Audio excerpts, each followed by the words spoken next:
الحمد لله نحمده ونستعينه ونستغفره ونعوذ بالله من شرور أنفسنا ومن سيئات أعمالنا من يهد الله فلا مضل له ومن يضلل فلا هادي له أشهد أن لا إله إلا الله وحده لا شريك له وأشهد أن محمدا عبده ورسوله لا نبي بعده اللهم صل وسلم وبارك على سيدنا محمد وعلى آل سيدنا محمد ومن تبعه ووالاه أما بعد فيا إخواني رحمكم الله أوصيكم ونفسي بتقوى الله وطاعته لعلكم تفلحون وقال تعالى في القرآن العظيم أعوذ بالله من الشيطان الرجيم يا أيها الذين آمنوا اتقوا الله ولتنظر نفس ما قدمت لغد واتقوا الله إن الله خبير بما تعملون Ma'asyiral muslimin rahimakumullah. Kembali marilah kita sama-sama meningkatkan kualitas ketakwaan kita kepada Allah dengan yang sebenar-benarnya, yakni dengan menjalankan segala perintahnya dan berusaha meninggalkan segala larangannya, baik secara terang-terangan maupun secara rahasia. Serta diyakini pula masuk wilayah qalbu yang terdalam bahwasanya hanya orang yang bertakwalah yang akan mendapatkan kemuliaan dari Allah Subhanahu wa ta'ala, baik itu kemuliaan duniawi maupun kemuliaan ukhrawi. Sebagaimana firman Allah Subhanahu wa ta'ala, yaitu innallaha wattaqullaha. Sebagaimana firman Allah Subhanahu wa ta'ala, kita sebagai orang yang bertakwa hendaknya harus yakin kepada Allah Subhanahu wa ta'ala bahwa terkadang permasalahan kita sulit untuk dipecahkan, tetapi manakala seorang itu bertakwa kepada Allah Subhanahu wa ta'ala, pastilah Allah akan memberikan jalan keluar. Sebagaimana firman-Nya, wa may yattaqillaha yaj'al lahu makhrajan wa yarzuqhu min haitsu la yahtasib.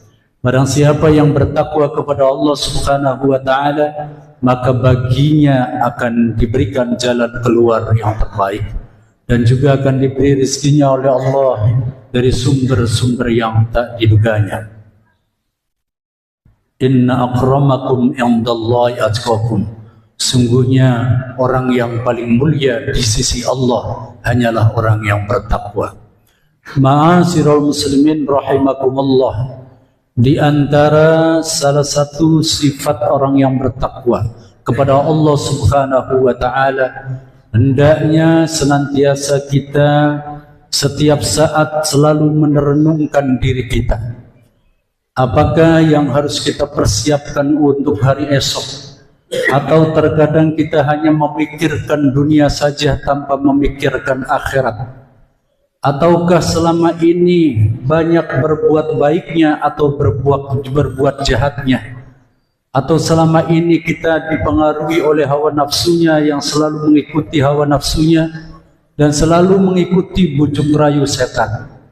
Tetapi yang pasti sifat orang yang beriman yang digariskan oleh Allah Subhanahu wa ta'ala, hendaknya dia selalu tiasa bagaimana untuk mempersiapkan diri nanti di hari esok atau di hari yaumil qiyamah. Sebagaimana firman Allah Subhanahu wa ta'ala, ya ayyuhalladzina amanu taqullaha wal tanzur nafsum ma qaddamat lighad wattaqullaha innallaha khabirum bima ta'malun. Surat Al-Hasr ayat 18. Wahai orang yang beriman, bertakwalah kamu kepada Allah Subhanahu wa ta'ala, hendaklah setiap diri mempersiapkan diri untuk hari esok. Bertakwalah kamu kepada Allah, sungguhnya Allah Subhanahu wa ta'ala maha teliti atas apa yang kamu lakukan.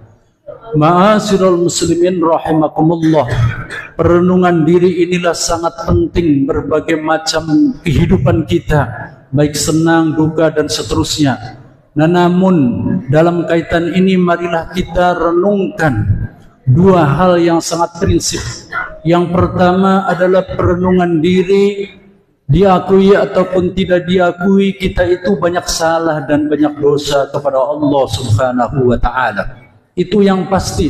Perenungan diri bahwasanya banyak salah dan banyak dosa ini penting, dan sampai benar-benar kita merasa berdosa dan bersalah, banyak salah dan banyak dosa, baik hablum minallah maupun hablum minan nas. Ini sangat penting.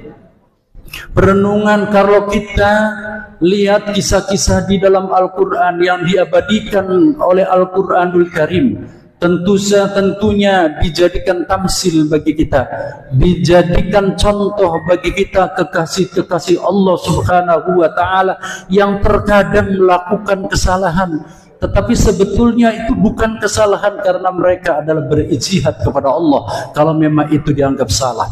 Misalnya Nabiullah Adam alaihi salam, yaitu terlempar ke dunia karena melakukan satu kesalahan, yaitu kalau memang itu dianggap salah, yaitu memakan buah khuldi.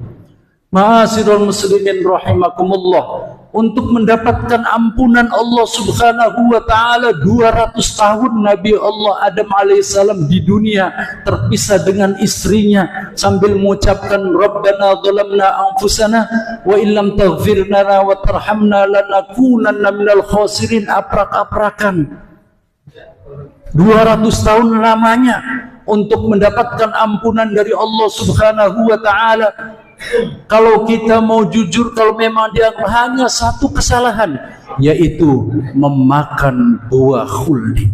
Ma'asyiral muslimin rahimakumullah, sejatinya Nabiullah Adam itu menyesal bukan karena diturunkan ke dunia, bukan karena terpisah dari istrinya, tetapi dia mengaku salah karena dia tidak bisa dekat lagi dengan Allah Subhanahu wa taala, padahal hanya melakukan satu kesalahan, yaitu memakan buah khuldi. Mari kita sama-sama tengok kepada diri kita, betapa seringnya kita terkadang mendapatkan rizki belum tentu halal dan haramnya, barangkali masih subhat dan seterusnya. Sudahkah kita teliti apa yang diberikan kepada istri kita itu halal? Sudahkah kita teliti apa yang diberikan kepada anak-anak kita itu betul-betul rezeki yang halal? Bahkan sebagian orang, sebagian kawan-kawan kita begitu bangganya mendapatkan rezeki haram, dapat korupsi misalnya, bahkan diceritakan kepada orang lain, didemerakan kepada masjid dan seterusnya dan seterusnya. Walhasil kita harus merasa salah baru satu aspek, betapa besar kesalahan kita di mata Allah Subhanahu wa taala. Perenungan diri betapa besar kesalahan kita itu sangat harus kita yakini, dan sampai benar-benar merasa diri kita banyak salah dan banyak dosa di hadapan Allah Subhanahu wa taala. Ma'asyiral muslimin rahimakumullah. Belum lagi satu kisah yang diabadikan di dalam Al-Quran pula, yaitu Nabi Yunus alaihi salam. Beliau dilemparkan oleh Allah Subhanahu wa taala dan dimakan ikan. Dan Nabi Yunus ucapkan, dan ini pun doanya diabadikan di dalam Al-Quranul Karim, La ilaha illa anta subhanaka inni kuntu minadh dhalimin. Kalau kita perhatikan artinya, tidak ada untuk diucapkan mohon ampun atau mohon maaf, yang ada adalah cercaan dirinya. La ilaha illa anta, tidak ada Tuhan kecuali engkau, subhanaka mahusi engkau. Inni subhanaka inni kuntu minadh dhalimin, bahwa sungguhnya aku termasuk orang-orang yang zalim, yang ada adalah cecaan dirinya, padahal dia adalah kekasih Allah Subhanahu wa taala. Mari kita lihat, kalau memang kesalahan Nabi Yunus dianggap salah, hanya satu kesalahan, yaitu meninggalkan umatnya sebelum datangnya perintah dari Allah Subhanahu wa taala. Mari kita renungkan kepada diri kita, betapa seringnya kita melalaikan pengajian yang sebenarnya ada di depan rumah kita. Kita tidak merasa bersalah kepada Allah. Bahkan kita mempertanyakan siapa gurunya dan apa pelajarannya. Bukankah yang diwajibkan adalah datang duduk di pengajian tanpa melihat siapa itu gurunya, siapa itu ajarannya dan seterusnya. Yang diwajibkan oleh Allah adalah datang ke pengajian. Betapa seringnya kita meninggalkan pengajian. Dan sering pula kita tidak merasa berdosa dan bersalah manakala anak kita, istri kita tidak bisa baca Al-Quran misalnya, tidak bisa sholat dan seterusnya dan seterusnya. Betapa banyak kesalahan kita dan dosa kita di hadapan Allah Subhanahu wa taala. Lalu tidak ada lain selain kita merasa bersalah dan berdosa di hadapan Allah Subhanahu wa taala. Ma'asyiral muslimin rahimakumullah. Semakin orang itu merasa dirinya berdosa di hadapan Allah Subhanahu wa taala, maka semakin besar derajatnya, tinggi di hadapan Allah Subhanahu wa taala. Tetapi sebaliknya, manakala seseorang itu merasa dirinya paling benar, paling hebat, paling soleh, paling pintar baca Al-Quran dan seterusnya, maka paling rendah di hadapan Allah Subhanahu wa taala. Ini sesuai dengan firman Allah Subhanahu wa taala, orang yang senantiasa berangkat menuju pertobatan kepada Allah Subhanahu wa taala. Innallaha yuhibbut tawwabina wa yuhibbul mutatahhirin. Sungguhnya Allah Subhanahu wa taala mencintai orang-orang yang bertobat, mengakui salah. Yuhibbut tawwabina wa yuhibbul mutatahhirin. Dan orang-orang yang senantiasa memperbaiki diri, membersihkan hati yang kotor, itulah dicintai oleh Allah Subhanahu wa ta'ala. Bukankah yang dipanggil oleh Allah Subhanahu wa ta'ala untuk bertobat adalah orang yang beriman? Ya ayyuhalladzina amanu tubu ilallahi taubatan nasuha. Wahai orang-orang yang beriman, bertobatlah kamu kepada Allah Subhanahu wa ta'ala dengan sebenar-benar tobat. Yang dipanggil oleh Allah adalah orang yang beriman kepada Allah Subhanahu wa ta'ala. Ini juga sesuai dengan perkataan pujangga seorang sufi, ulama besar, yaitu Abu Yazid Al-Bustami, bahwa sungguhnya tobatnya orang yang bermaksiat kepada Allah cukup hanya satu kali. Kalau dia minum misalnya, tinggal berhenti minumnya. Kalau dia berzina, tinggal berhenti zinahnya. Cukup satu kali. Tetapi tobatnya orang yang beriman harus lebih dari 1000 kali. Terkadang kita sholatnya sudah baik, terkadang kita sholat tahajud, tetapi kita belum mampu menjaga mulut kita, belum mampu menjaga pikiran kita, dan seterusnya dan seterusnya. Itulah tobatnya orang yang beriman kepada Allah Subhanahu wa ta'ala. Ini penting kita renungkan bersama agar kita mendapat orang-orang yang tawabin, orang-orang yang bertobat kepada Allah Subhanahu wa ta'ala dan dicintai oleh Allah Subhanahu wa ta'ala. Ma'asyiral muslimin rahimakumullah.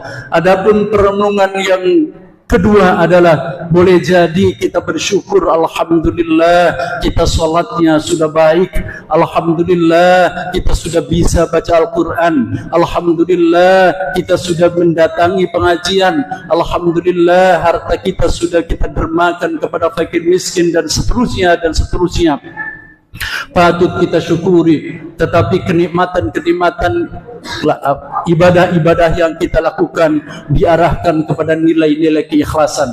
Sudahkah apa yang kita lakukan itu, sudahkah ibadah yang kita laksanakan itu betul-betul didasari karena lillahi ta'ala, ikhlas karena Allah Subhanahu wa ta'ala? Kalau belum, tingkatkanlah. Jangan memandang siapa, tetapi memandang karena perintah Allah Subhanahu wa ta'ala. Untuk bicara masalah ikhlas ini sangat sulit sekali, karena antara hati dengan Allah saja yang tahu. Kita tidak bisa mengatakan orang itu belum ikhlas, orang itu tidak ikhlas. Yang ikhlas hanyalah dirinya dengan Allah Subhanahu wa ta'ala. Tetapi dalam kaitan ini Al-Imam Al-Ghazali dalam kitab Ihya Ulumuddin menerangkan paling tidak ada 3 hal yang perlu kita renungkan bersama untuk menuju keikhlasan agar kita beramal baik kepada Allah Subhanahu wa ta'ala.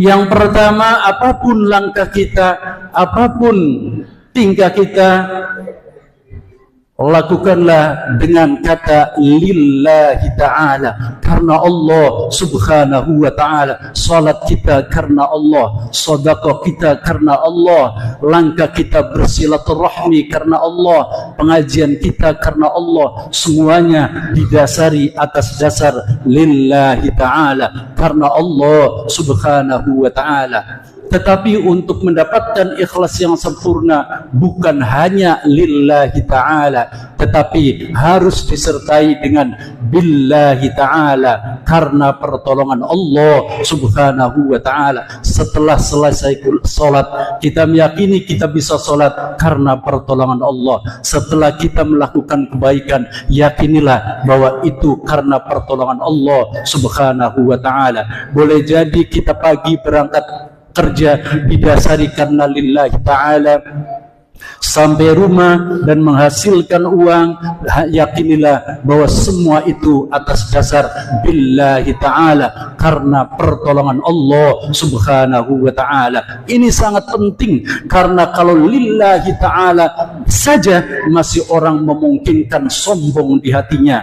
Dia kadangkala tidak disadari mengakui bahwa bisanya sholat karena kita, bisa mendapatkan uang karena jerih payah kita, tetapi di sana sebenarnya adalah ada pertolongan Allah subhanahu wa ta'ala, yaitu billahi ta'ala. Ma'asyiral muslimin rahimakumullah. Dan yang terakhir adalah fillahi ta'ala. Ke depan yang akan datang, sekarang kita selalu berada di dalam lindungan Allah subhanahu wa ta'ala. Lillahi, billahi, fillahi. Itulah renungan untuk diri kita, untuk mendapat, untuk menuju benar-benar kita ikhlas karena Allah subhanahu wa ta'ala. Ma'asyiral muslimin rahimakumullah. Dua hal perenungan. Yang pertama, kita banyak salah dan banyak dosa di hadapan Allah. Dan yang kedua, mari kita beramal dengan ikhlas karena Allah subhanahu wa ta'ala. Ma'asyiral muslimin rahimakumullah. Mudah-mudahan Allah memberikan kekuatan kepada kita sehingga kita dapat melaksanakan hal-hal yang diperintahkan oleh Allah dan hal-hal yang dilarang oleh Allah subhanahu wa ta'ala. Amin ya rabbal alamin. Akhirnya marilah kita sama-sama bersyukur kepada Allah subhanahu wa ta'ala, karena alhamdulillah keimanan kita, keislaman kita akan senantiasa dijaga oleh Allah subhanahu wa ta'ala sampai kita dipanggil menghadap Allah subhanahu wa ta'ala. Semoga kita tetap dalam keadaan Islam dan iman sehingga kita mati dalam keadaan husnul khatimah. Amin ya rabbal alamin. A'udzu billahi minasyaitonir rajim. Bismillahirrahmanirrahim. Wal 'asri innal insana lafi khusr illa alladhina amanu وعملوا الصالحات وتواصوا بالحق وتواصوا بالصبر. بارك الله لي ولكم في القرآن العظيم ونفعني وإياكم بما فيه من الآيات والذكر الحكيم وتقبل مني ومنكم تلاوته إنه هو الغفور الرحيم.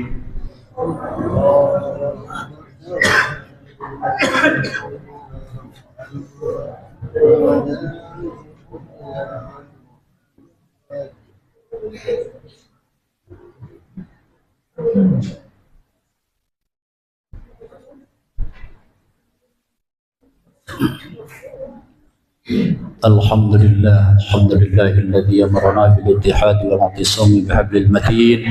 أشهد أن لا إله إلا الله وحده لا شريك له إياه نعبد وإياه نستعين.